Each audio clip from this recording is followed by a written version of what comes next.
mas existe uma predisposição orgânica, física ao álcool, que algumas pessoas bebem final de semana e não se tornam dependentes. E não se tornam dependentes. E outras, sempre que bebem, se manifestam, porque elas mudam de comportamento. Sempre que elas bebem ou tomam um drink, você já muda o comportamento, você já nota que ela tem problemas com álcool. A questão do limiar, que eu falei anteriormente. O limiar de absorção do álcool é diferente para cada organismo. Então, a justificativa está aí. Algumas pessoas tomam 6 doses e não manifestam comportamento de embriaguez ou de alteração de comportamento.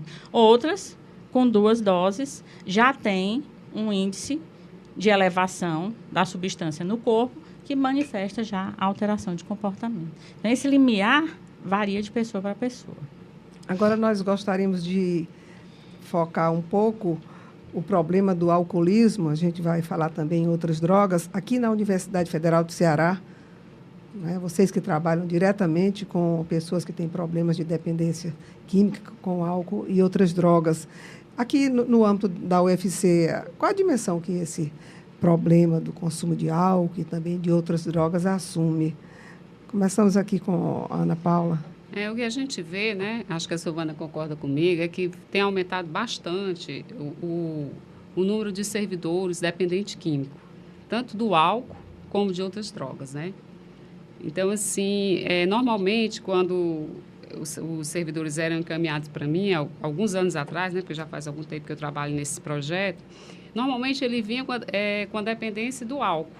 Hoje em dia ele vem dependente do álcool e de outras drogas também. Né? Então, a gente vê que eu acho que a universidade, de certa forma, ela está refletindo o que está acontecendo na nossa sociedade, entendeu? O aumento do consumo de droga entre a população. Não só do álcool, que é uma droga lícita, mas também de outras drogas ilícitas.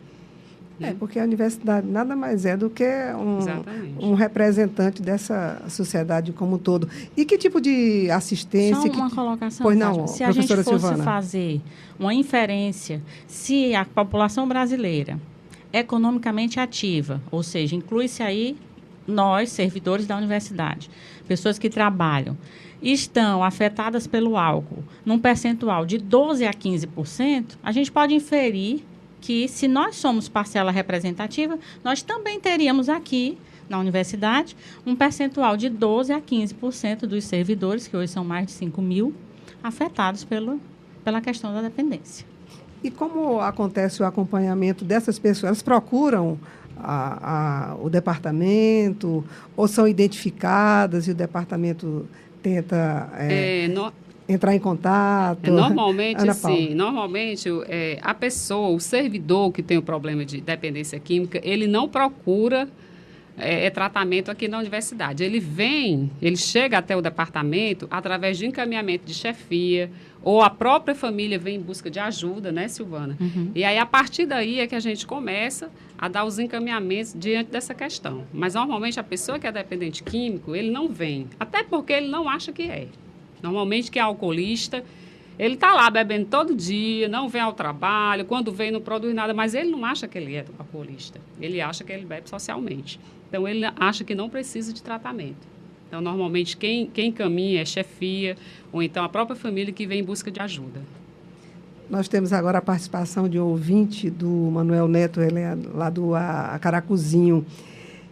Ele pergunta o seguinte: cerveja dá vontade de fumar? O depoimento dele, ele diz que eu passo a semana trabalhando e sem fumar, mas chegando os finais de semana, quando eu bebo uma cervejinha, sinto vontade de fumar.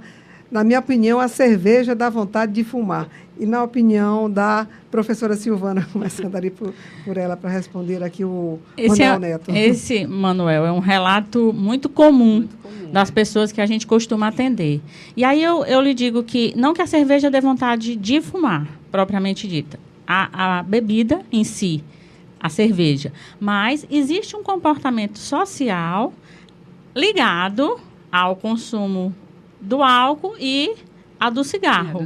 Então, socialmente, se criou essa ideia de que uma coisa está associada à outra. A gente ouve muito esse relato, de que começa a beber e sente imediatamente vontade de fumar. Agora, dá para estabelecer uma diferença entre a cerveja e outras bebidas alcoólicas? Porque a cerveja está aí fazendo propaganda, induzindo ao jogo de futebol, com piadas. A diferença é o teor de álcool é menor? O teor de álcool da cerveja é maior do que o vinho, por exemplo.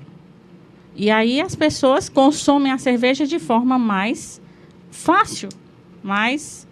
Ela está muito mais disponível, a cerveja e a cachaça, por exemplo, do que as outras bebidas. O uísque, por exemplo, que é uma bebida destilada. Nem todo mundo tem acesso. Então, é muito mais pela questão do acesso.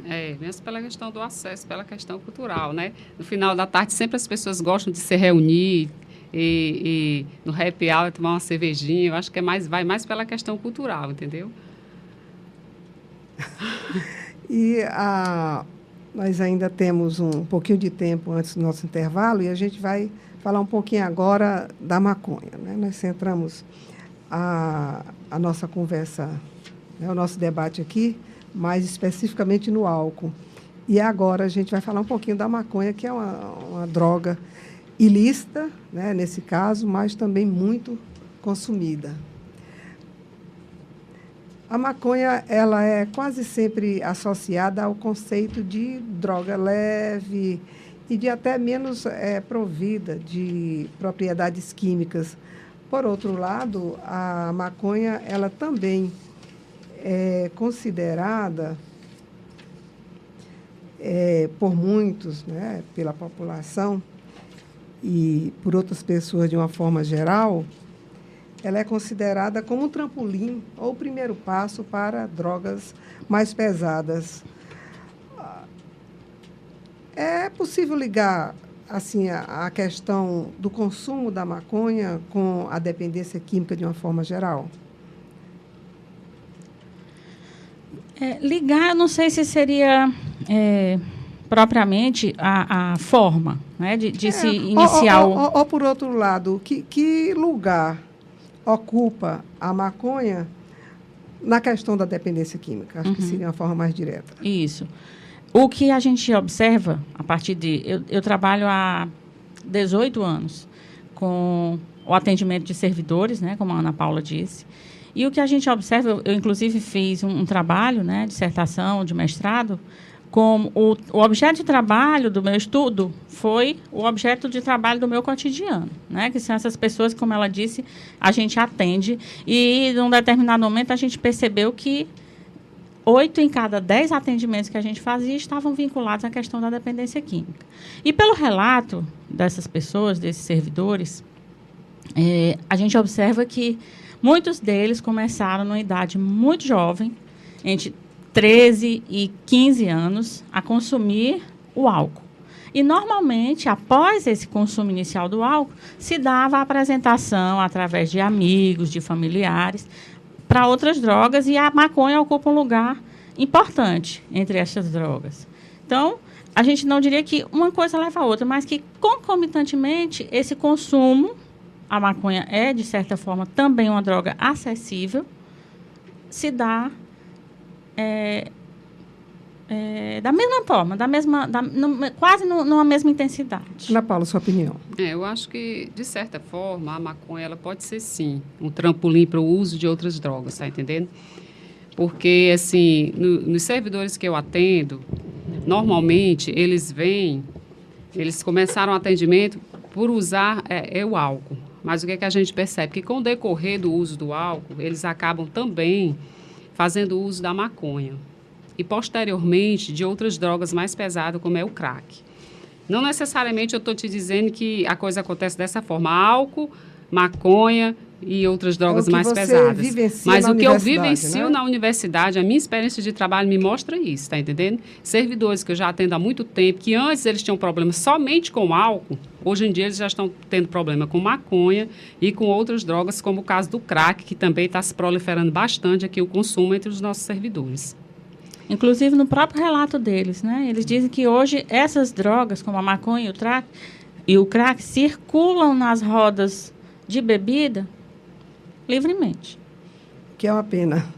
Nós vamos fazer um breve intervalo e a gente volta em seguida com o programa Vida no Trabalho, que hoje debate o álcool e outras drogas. Universitária FM, a sintonia da Terra. Voltamos a apresentar